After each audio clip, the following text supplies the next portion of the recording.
mengenai hilangnya tunjangan profesi. Ini adalah satu isu juga yang sebenarnya mispersepsi terbesar di masyarakat.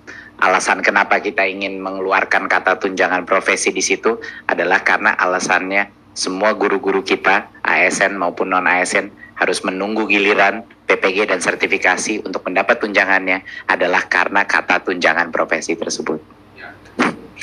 Jadi itu ironisnya, di mana memang kelihatannya seperti menghilangkan itu, tapi sebenarnya aspirasi untuk menghilangkan tunjangan profesi adalah agar mengembalikan guru-guru kita ke dalam undang-undang ASN dan untuk yang swasta undang-undang tenaga kerja.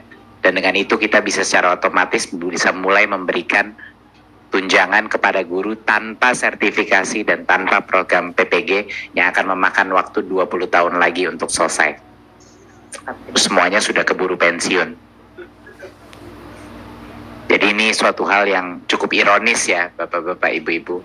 Tapi sangat menyedihkan bahwa karena berbagai, walaupun kami sudah mencoba mengkomunikasikan sampai saya membuat video-video dengan Mas Nino, Kepala Beskap, tetapi mungkin karena beberapa pandangan tersebut yang tidak tepat, akhirnya ditolak masuk prolegnas prioritas. Dan sekarang situasinya tidak jelas.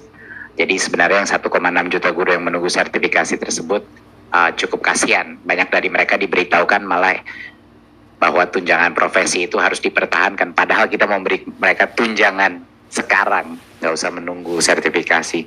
Jadi mungkin itu adalah klarifikasi Bapak Ibu, itu sudah saya sebut berkali-kali di publik, bukan hanya saya, semua dirjen kami pun mencoba mengkomunikasikan, tetapi sepertinya masih ada suara-suara yang mengarahkan ke persepsi yang salah. Jadi mungkin itu klarifikasi kami mengenai RUU Sisdiknas. Tim kami sudah hampir berapa bulan ya? Sudah 8 bulan, mungkin 1 tahun ya, mulai proses ini. Dan benar-benar harapan kita adalah terkejar di 2022, agar di 2023 bisa goal. Tapi sekarang yang tercepat kalau 2023 belum tentu itu akan bisa kita loloskan. Karena memang tahun politik dan lain-lain, jadi merupakan saya harus realistis juga gitu. Kami pun sangat sedih, terutama buat guru-guru yang tidak bisa menerima tunjangan. Besaran jumlah uang sertifikasi guru tahun 2023 berapa Bapak Ibu ya? Ini berdasarkan peraturan yang ada dan berdasarkan pengalaman. Yang pertama adalah yang jumlah sertifikasi guru PNS. Nah, misal gaji guru pokok PNS golongan 4A dengan masa kerja 26 tahun itu sejumlah 4.555.800. Maka gaji pokok ini dikali 3 Bapak Ibu ya, karena pembayaran sertifikasi itu per triwulan. Jadi 4.555.800 dikali 3. Maka guru tersebut mendapatkan jumlah uang sertifikasi sebesar 13.667.400 rupiah. Ini belum termasuk potong pajak Bapak Ibu ya. Ini diterima per triwulan. Misalkan Januari, Februari, Maret. Nah, itu biasanya nanti dibayarkan biasanya April ya, atau tidak Mei, seperti itu Bapak Ibu ya.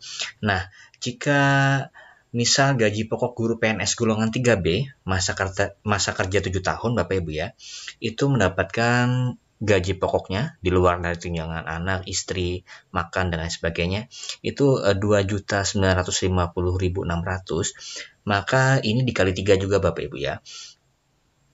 Guru yang bersangkutan mendapatkan tunjangan sertifikasi per triwulan menjadi 8.851.800 rupiah. Ini juga belum dipotong pajak Bapak Ibu ya. Nah, ini jumlah sertifikasi guru PNS ya, atau besaran jumlah sertifikasi yang diterima oleh guru PNS. Selanjutnya, jumlah besaran sertifikasi guru P3K atau PPPK. Nah, gaji pokok guru P3K itu Bapak Ibu 2.966.500. Maka 2.966.500 ini dikali 3. Totalnya 8.899.500 rupiah yang diterima per triwulan dari guru berstatus P3K atau PPPK. Ini juga diterima di bulan, mungkin kalau triwulan pertama Januari, Februari, Maret, mungkin diterima di kisaran April atau Mei, seperti itu Bapak Ibu ya. Nah, kemudian selanjutnya adalah jumlah uang besaran sertifikasi guru non ASN. Dia bukan P3K, dia bukan PNS ya, statusnya non ASN. Ini yang diterima sesuai peraturan itu 1.500.000 dikali 3 Bapak Ibu ya. Jumlahnya 4.500.000 rupiah. Ini juga belum dipotong pajak Bapak Ibu ya.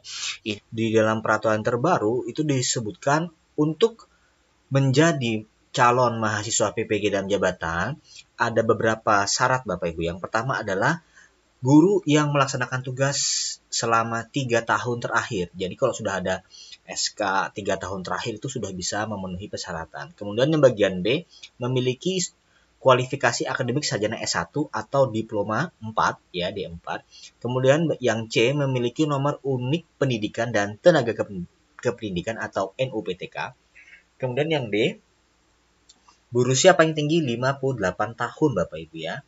Kemudian sehat jasmani dan rohani, bebas narkotika, psikotropika dan zat aditif lainnya.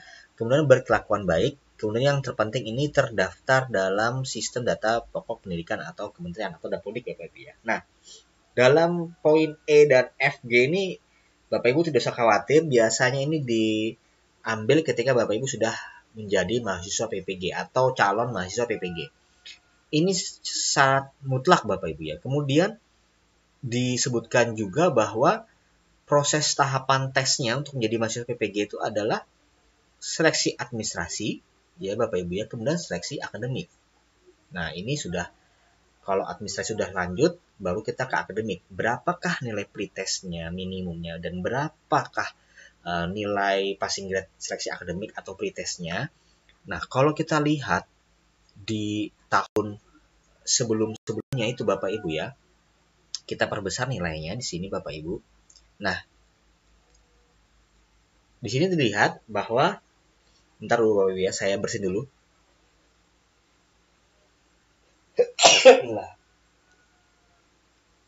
Oke, lanjut Bapak Ibu ya, mohon maaf ya.